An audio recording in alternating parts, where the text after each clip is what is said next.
And, mga tito, good afternoon. We now have the Prada Milano. This is an EDP. We just received it today. This is one of my wife's favorite scent. Na dito siya nahilig sa pabango na naamoy niya yung Prada. So may iba-iba siyang dupe nito kasi ayaw niyang, kung sakali nga makabili siyang Prada, ayaw niyang gamitin yung original kasi nanghihinayang siya. So very special events lang daw niya gagamitin to. So may mga dupe tayo like nung Nexa, hindi meron pa siyang isang dupe na gine-gatekeep niya na siya lang nakakalam kung saan nabibili. At so this one is a Prada EDP. Again, let me just reiterate, sir.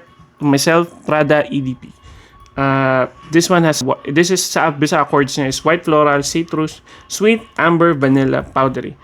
I will not go through all of that. And this is best used for, this is an all-around fragrance. Kahit tignan nyo sa fragrante ka, pantay-pantay yung usage niya. No? Meaning, this is an all-year-round type of perfume. So, kung bibili nyo, yes, bilhin nyo kasi kahit anong weather, pwede nyo siyang gamitin. Now, for the notes, post natin dyan sa paligid dyan. So, spray natin, ano? So, dalawa kami na ulit ng wife ko na mag-smell. Kahit ilang beses niya na naamoy ito.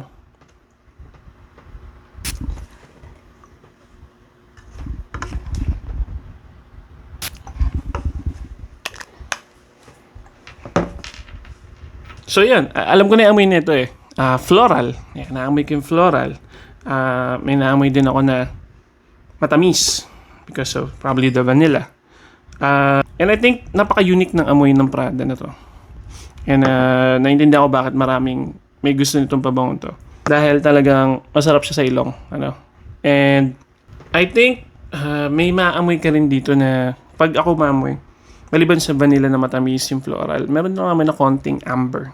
Parang spiciness. Ang konti lang naman. Ang pinakagusto ko dito pag nagda-dry down siya, it goes to powdery sweet.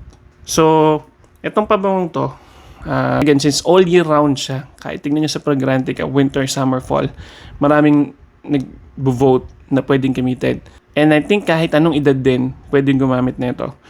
Pero naamoy ko siya madalas sa mga nagwo-work na rin, going siguro mga late 20s, 30s, 40s yan. Siguro dahil mas na-afford na nila yung ganito. Though, makakahanap ka naman din ng mga kaamoy niya kung ikaw ay teenager pa or building your career pa lang.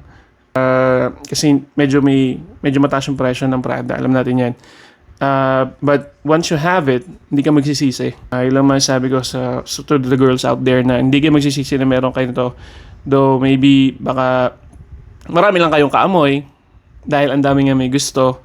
Yun naman yung magiging cons niya. But if you want to smell it, try it. Meron din kami. Ayan. Umaalog yung cellphone dahil sa... So if you want to smell it and try it, meron kaming EDP.